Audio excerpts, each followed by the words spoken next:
Komisi Pemilihan Umum Jawa Timur menyiapkan 2.000 lembar kertas suara cadangan untuk pemilihan ulang untuk kabupaten dan kota di Jawa Timur.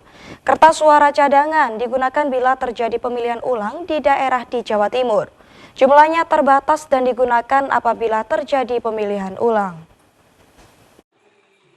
Petugas pelipat suara terus mengebut pekerjaan melipat kertas suara di gedung logistik KPU di Surabaya untuk memastikan logistik pemilu selesai sesuai target yang ditentukan pertengahan Januari 2024 mendatang.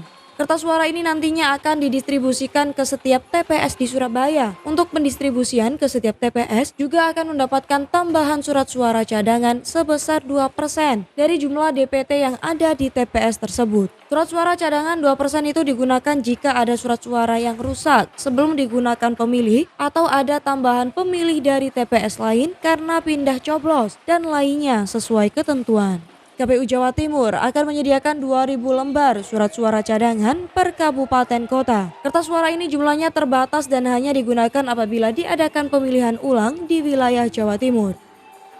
Kita cetak kurang lebih 2% per TPS ya.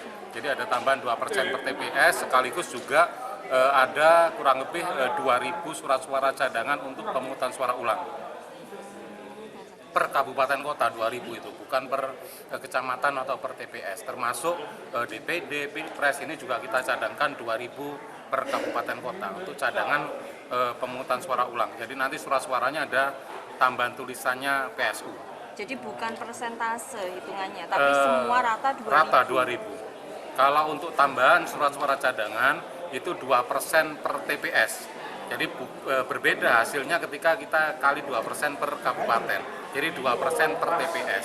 Jadi ketemunya per kabupaten bisa 3%, bisa 2, karena jumlahnya pasti berbeda. Tapi kalau untuk surat suara yang pemilu ulang itu 2.000 per kabupaten kota. Berapapun. Betul, berapapun pemilihnya, setiap kabupaten kota kita siapkan 2.000 untuk pemungutan suara ulang. Dari Surabaya, Ali Husnan melaporkan.